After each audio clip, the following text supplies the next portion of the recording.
Okay, cool. Mini cuts. I only chose this photo, by the way, because I just thought it was hilarious. I can't tell if the guy's real or AI, but it just made me chuckle. It's like Santa. So mini cuts. Mini cuts obviously can be termed as basically anything, aggressive dieting phases, short-term dieting phases, mini cuts. Mini cuts is the most popular term, and it's popularized mostly in like bodybuilding world. Something that I think actually bodybuilders get right a lot of the time is their phasing. Surprisingly, although a lot of the principles and methodologies they use are quite outdated, something bodybuilding is quite good for is like phasing body composition goals. Okay, and that's kind of where mini cuts fit in, right? So mini cuts are essentially a short-term dieting phase that is supposed to generate a little bit more of an aggressive change. All right, so it might be the difference between, rather than losing 0.5% per week for a client on a sustainable rate of loss, you might look for 1% to even 1.5% loss per week. That might mean that someone's losing a kilo and a half, even when they're like 70, 75 kilos, right? So it's quite a fast rate of loss, but the idea is that you're doing that because you're not going to be in this phase for particularly long periods of time, right? You're looking at 4 weeks, maybe 8 weeks max if it's going really, really well. But what is the purpose of it? Why would we use it in the first place? Why not just continue gaining weight? The reason being, like, when we're in a hypertrophy phase or an improvement phase or building phase, there becomes a diminishing return to just being in a surplus of calories all the time, right? Everyone talks about like food is fuel and it's great to fuel your sessions, and that's true. But for some of you guys that have been in lengthy gaining phases, you'll appreciate this. Like, you get to a point where your high amounts of food is almost generating more fatigue than it is energy, right? Like, you're putting away so much food that you're getting into your training sessions and you're actually feeling more lethargic than you are energetic. All right. And this whole concept of food is fuel now becomes void because you're eating so much food all the time that your training performance is diminished. You feel tired all the time. You've got brain fog all the time.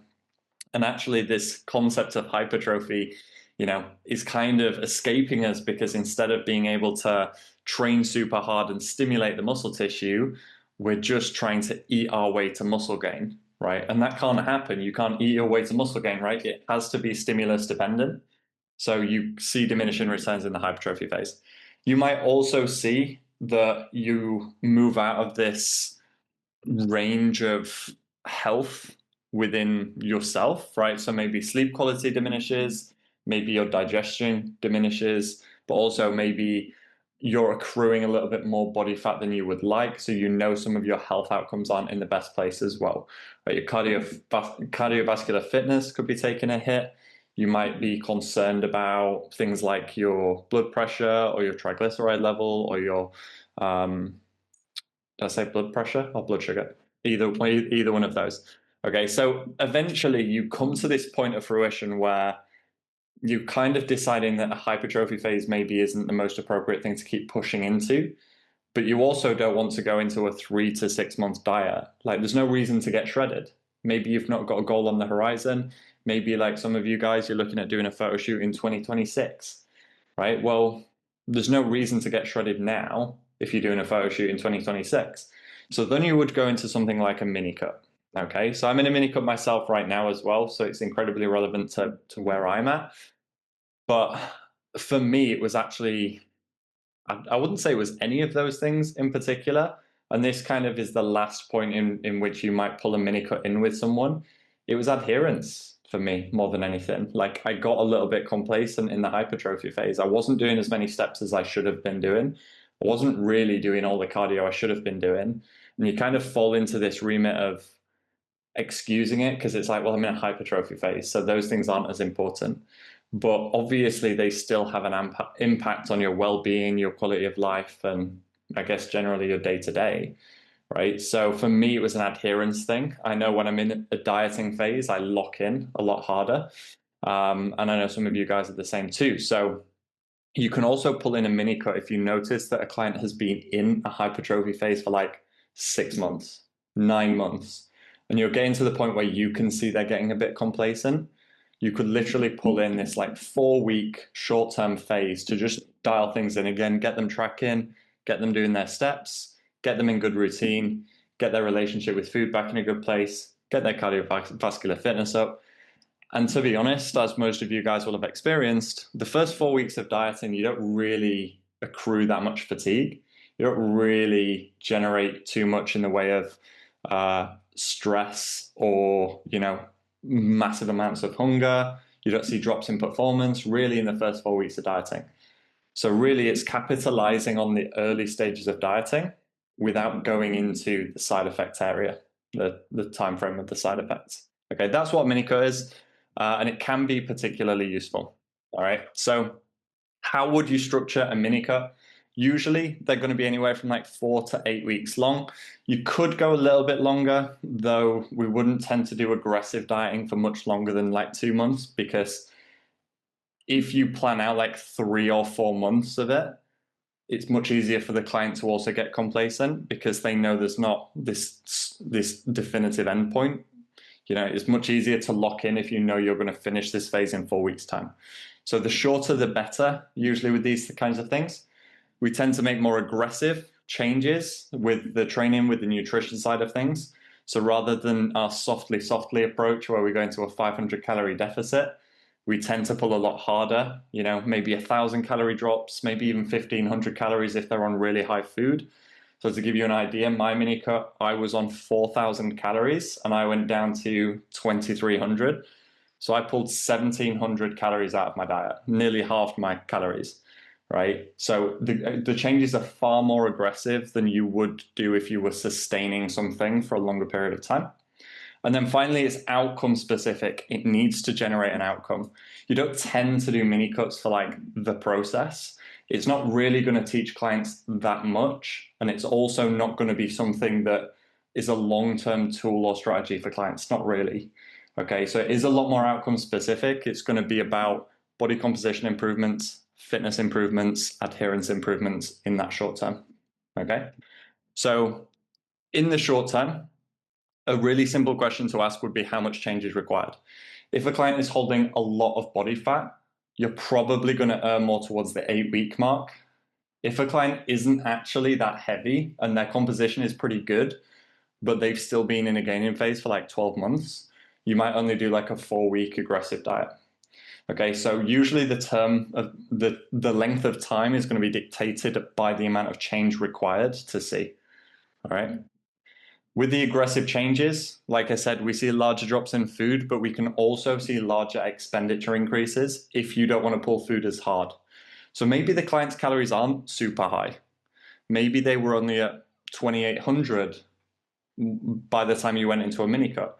Well, you're not going to pull them down to 1,400, right? So you might only pull them to 1,800, but then push their expenditure a little bit harder as well. You might go from doing 30 minutes of cardio that was basically non-adhered to suddenly doing 2 hours of cardio a week, right? So you can do much larger expenditure increases as well. It doesn't have to all be food changes. And then finally, like we said, outcome specific. So what are we looking for? We need to determine what is going to govern the end point of this dieting phase. Like, do we want to see X amount of adherence to the plan? Are we looking for X amount of fat loss or weight loss or body composition or fit in their clothes or any of those things? Okay, so these are kind of things or tools that we could use for mini cuts. Okay, in terms of our expectations, it's also really important to understand that although we use a mini cut and we talk about it being a more substantial change and a more aggressive change, it's not fucking magic. Like, it is still fat loss, so it can still take time, right? Most people kind of get this false expectation in their head when they go into a mini cut, because if you go from halving someone's calories, obviously they're going to think in their head, well, I'm absolutely starving myself. I'm going to be shredded in like 4 weeks' time, right? That is not going to happen. And that's okay, right? It's okay not to be shredded in 4 weeks' time, but that's not what you're looking for. Remember, we're not trying to get to photo shoot condition in a mini cut. That's not the design of the mini cut. Okay, so we are going to see big changes. We are going to see much faster changes, because I don't know if any of you guys have done this, but when you diet down from like a heavy body weight, the first 4 weeks, you barely notice a difference, right? If you do like a sustainable diet, so let's say you lose like 1% a week over 4 weeks, there's barely a difference. You might see a bit of inflammation reduction.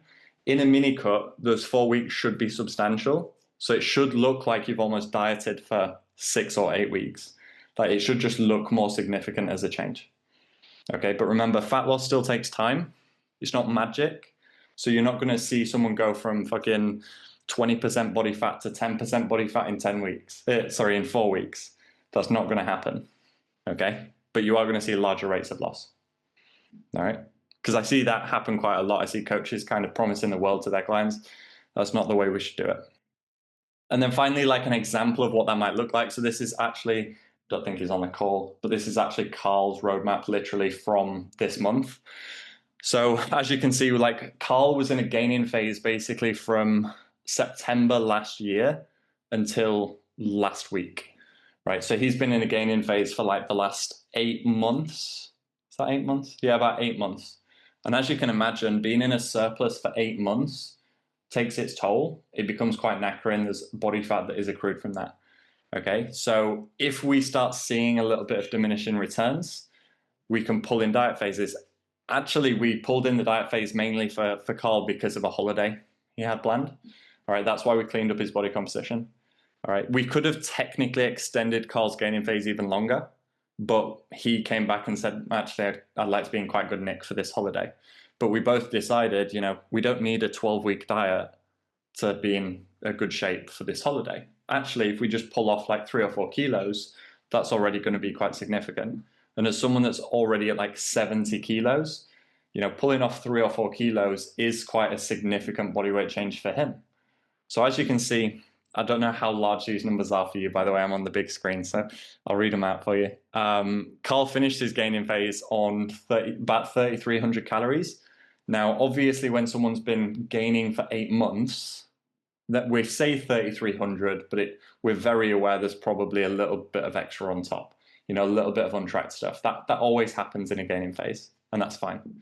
So he's probably in anywhere from 3,400 to 3,500 calories, and we pulled him right down to 1,900.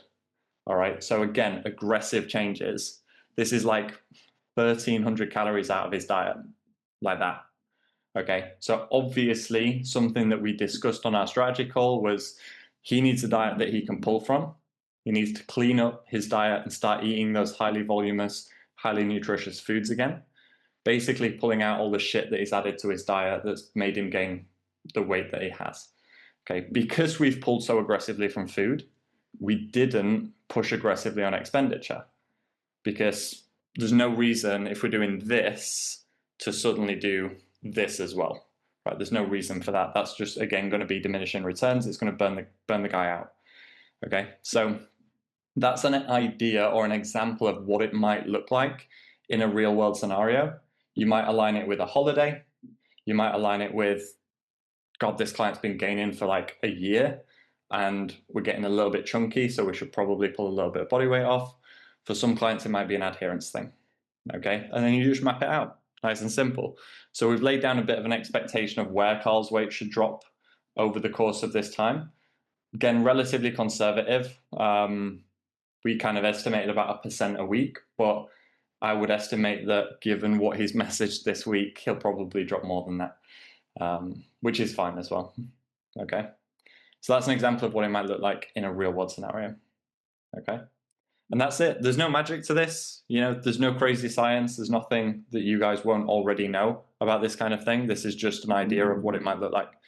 All right, as you can see, in fact, the last thing to probably mention is because Carl's sweat rate is quite high because he works as an engineer in a factory as well. He sweats quite a lot. So we added in electrolytes and multivits just because we're pulling out so much food. Obviously, his diet might still clean up, but to literally pull out like 1,300 calories, it was probably advisable to add in like a multivitamin into his supplement list. Okay, that's the other things mentioned.